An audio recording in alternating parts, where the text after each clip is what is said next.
All right, good afternoon. Oh, I finally get to get really into a lot of things. The point of this video is to tell y'all why I stand by Bill Cosby. I don't give a damn about no Johnny Carson. Somebody put on my page about he said some things on Johnny Carson. Johnny Carson is not the court. I really don't care about Johnny Carson. But here is where I started to see where women actually taking part in a witch hunt against men, it's especially black men. I'm going to give y'all a personal account of my history growing up with my father and my mother and actually what happened. And it was something sort of like what's going on right now. And I'm not going to get into full details, but I'm just going to tell the story the best way I know how because it's my life. And when I tell a story, I relate to what's going on in the public because I kind of know something about it because I went through it. Okay, my father, when I was about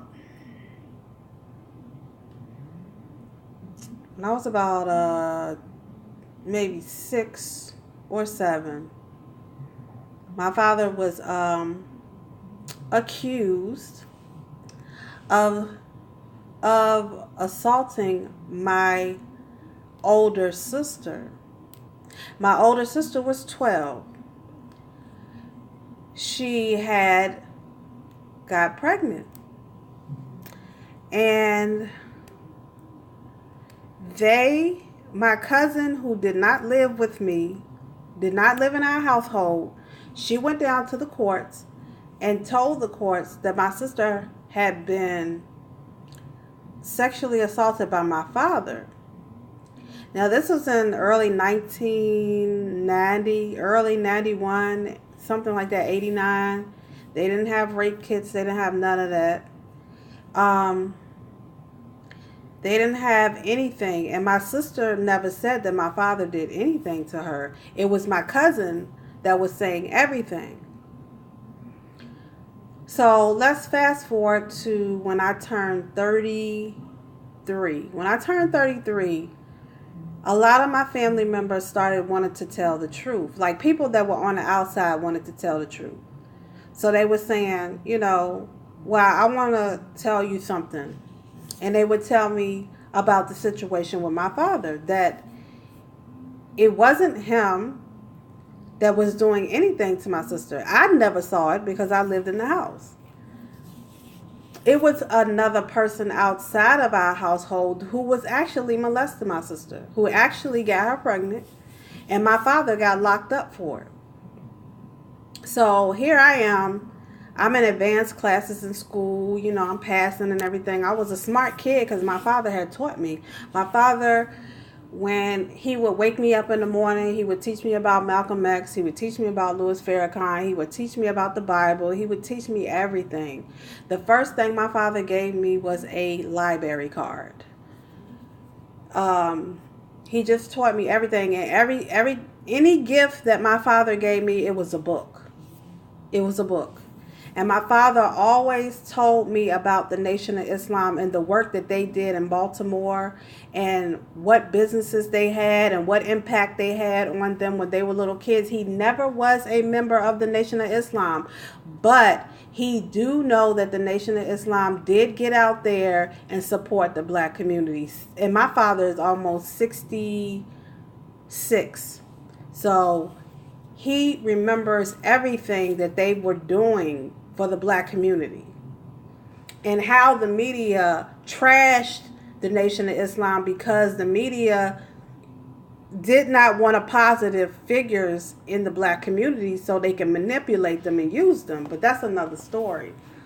Anyway, all of the women in the neighborhood started to actually turn against my father. Even my mother did. And my mother didn't believe my sister because my sister she never said that my father did anything to her. It was my cousin.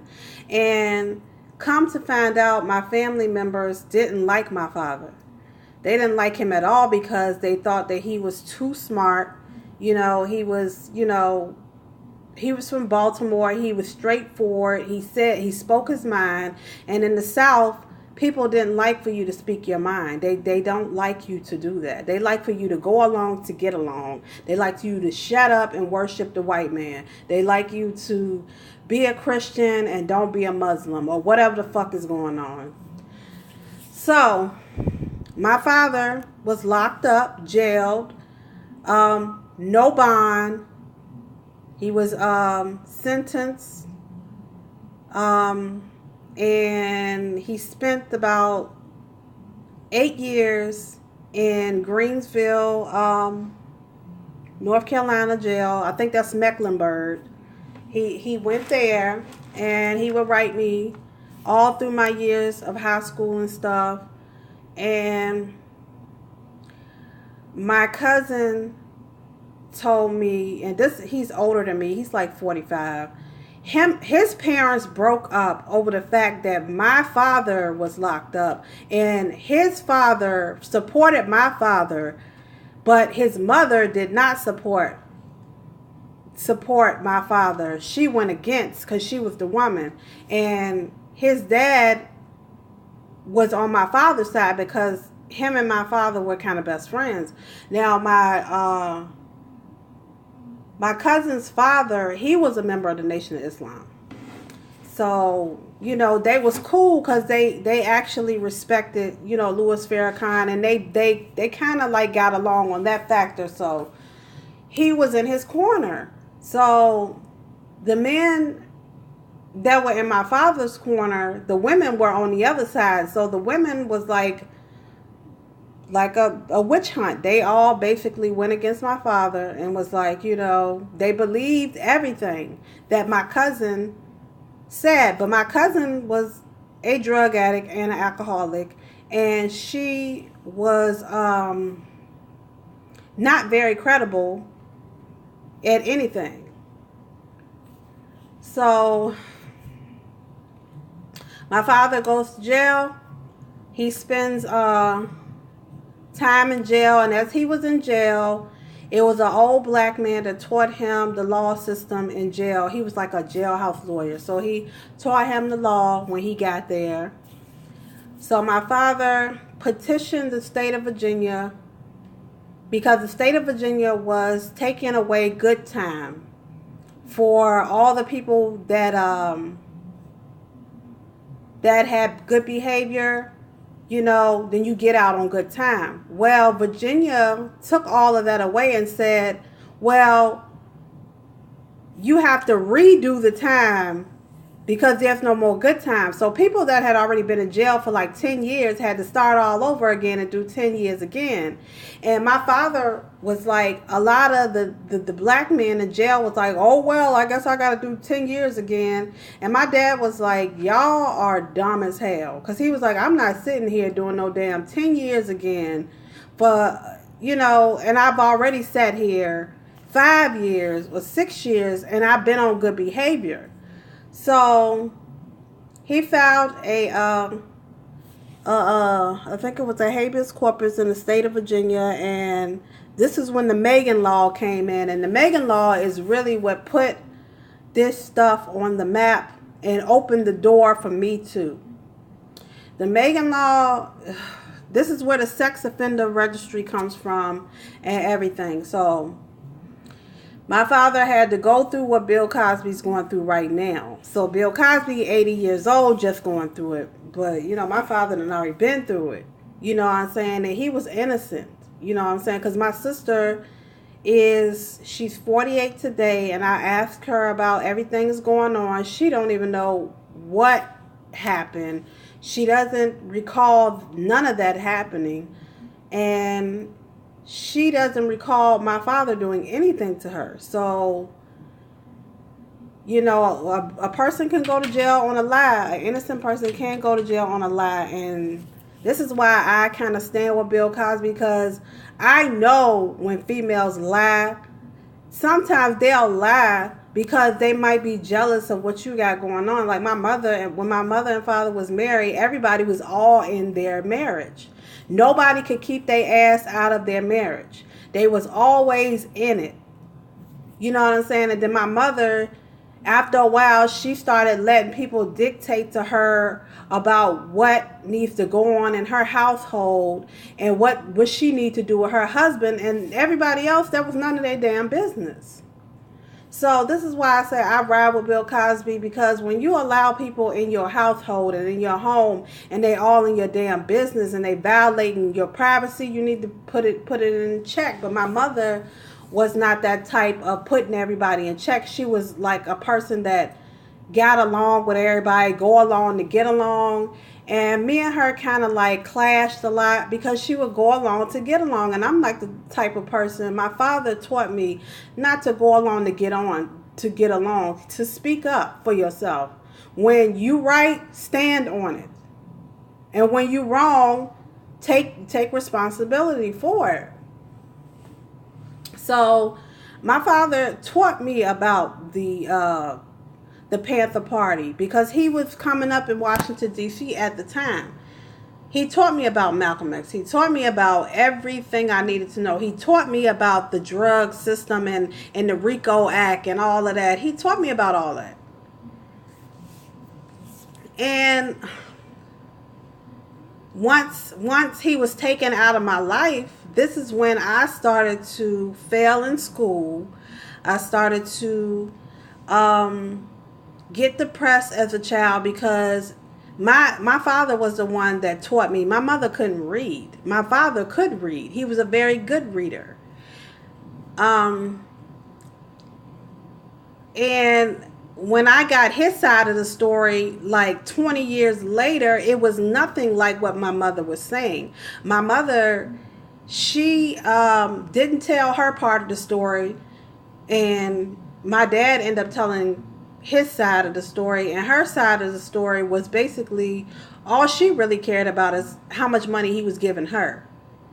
And this is where I said that I was not going to be anything like that. Like, if it's all about money, if that's all you thinking about, then, you know, that's a problem. And if your actions are leading you just to get money, I mean, that's a problem. That's a problem. I understand we need money to survive. Money is a tool for you to make a choice. But if you got to screw people over to get it, it's something wrong. It's something wrong. So basically everybody went on a witch hunt about my father, you know, and I couldn't understand why everybody hated my father so much. And it was just, it's something about an intelligent man people don't like. They like to challenge it. An intelligent black man always get it the worst. Because everybody is just wanting him to be like them. Going along to get along. Looking for popularity, seeking for popularity, seeking for people to like them, seeking for people to kiss their ass. You know, all of that. Ain't nobody thinking about all that. You know what I'm saying? So, with the Bill Cosby thing, I do think it's a witch hunt. I think it's a violation of forgiveness. And it's a bunch of women that held grudges. Like, they never moved on. They're still stuck on the fact that they think that Bill Cosby did them wrong. And they come years later after the fact. You're a grudge holder. You're holding grudges. Get over it. Move on. Practice forgiveness. They can't do that. And why do every time we turn around, it has to be a black man at their expense? Harvey Weinstein walking around chilling, probably at the beach on a boat some damn where with cigars in his mouth, and Bill Cosby asked to get ready to go to jail. And he's getting the butt end of this shit. And the casting couch was there before Bill Cosby stepped up into Hollywood. This was in Hollywood before there were black actors, that white people were doing this stuff. So this is what I'm talking about. This is why sometimes we don't need to be a part of the party, because when you start getting a part of the party, guess what? You gonna get the blame. I don't want to be at the party. Don't invite me to the party of Hollywood. Fuck that shit. Because once you get up there in Hollywood, and now Bill Cosby is guilty by association. He was in Hollywood. They had the casting couch culture. I'm pretty sure he was aware of it. So now they're saying, oh, well, you're guilty by association. You know, on the casting couch, you get pills or you get raped, or they expect sexual favors or whatever the hell is going on that shouldn't be going on. And if you're a woman, why would you even want to work in that environment anyway? It's a bunch of crap. And nobody wants to be holding grudges and come back 20 years later and be like, you stomped on my toe and you offended me and now I want $20 million. Okay, this shit right here is just really retarded. And all of the accusers are not black, which is another issue. Are there any black women that Bill Cosby assaulted? Because they sure want a part of this case. Now, there was one woman, I think she's mixed race or whatever. But I'm looking for, is there any sisters out there? Because ain't none of them came forward. So, this right here, we can say that this is racial. It's racial in some sense, in some points. But anyway, this is why I stand by Bill Cosby, because I seen my own father go to jail behind a lie. So what's new? What's new in the black man's life? What's new? He just gonna have to fight. And he gonna have to fight feminism. He gonna have to fight that most of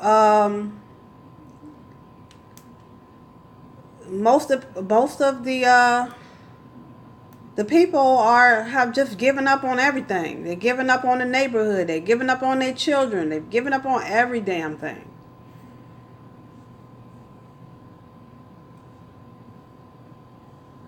So that's why I stand by Bill Cosby, because I've seen my own father go get thrown under the bus. And it's always black people doing it. Whether it's black women doing it. In my family, it was my black aunts and cousins and shit putting their nose where it don't belong. They don't live with us, but they all in our damn business. This is why I separated myself from family, because family will stab your ass in the back in a minute. And Bill Cosby, this ain't even family. These people that he was in their midst, and he was in Hollywood, thinking everybody was his friend. And now Bill Cosby's got a wake-up call. And I'm glad he's getting a wake-up call. I'm glad he is. I want to see him walk free from this, but I want him to learn a lesson. Just because you in there don't mean that they accept your ass. Don't mean that you ain't a target. Don't think just because you're in Hollywood, oh, I'm a part of the club. No, you're not. You're never going to be a part of the club. So this is why I back Bill Cosby all the way, because I've seen my father be railroaded by women who lie and put their nose where it don't damn near belong. Stay out of people's families' life. Females, sometimes they overstep their boundaries. You're all in somebody's fucking business. You're making assumptions, and that's it's crazy. And it made me really change, and it made me have to look at, You really do have to cut off family members when they do something that's harmful. When you break up a family and the children have to suffer, that's bad. And I had to suffer through that. I had to spend time with my dad when I was little and then have him ripped away from me. And then I couldn't turn to him when I was being abused by other people who claimed they were friends of the family. So it's a mess. It's something that's got to be changed, and I hope Bill Cosby case changes it. I hope it when it gets to the federal court, I hope the federal judges say, or the Supreme Court judges say, that there's no evidence here, and throw the shit out. Because these people are using anything they can to get money. Like they're greedy. And there are women that are sexually harassed and assaulted. A lot of black women have been sexually assaulted. But they're not getting no payout. They're not getting payout. So this is why I support Bill Cosby.